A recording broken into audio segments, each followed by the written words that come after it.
తెలంగాణలో అర్జెంటుగా అమిత్ షా వచ్చి కూర్చోకపోతే నోటి దగ్గరకు వచ్చిన ముద్ద దూరం అయిపోతుంది.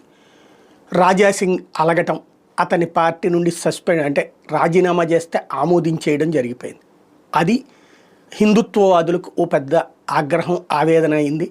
అది తీరకముందే మరొక వైపున ఈటెల రాజేందర్ ఇష్యూలో వివాదం, ఈటెల రాజేందర్కి బండి సంజయ్కి మధ్యన వివాదం తలెత్తినటువంటి అంశం నా కొడకల లాంటి భాషల దాకా వెళ్ళింది.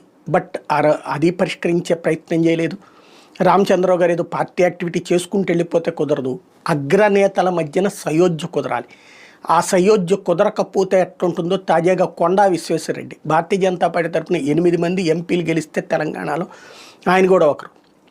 ఆయన ఇప్పుడు ఏకంగా ఒక దాన్ని ఏమంటారు, ఫుట్బాల్ తీసుకెళ్ళి గిఫ్ట్గా ఇచ్చారు తివారీ గారికి. ఏంటయ్యా అంటే తనని ఫుట్బాల్ ఆడేసుకుంటున్నారు. ఒకప్పుడు వేరే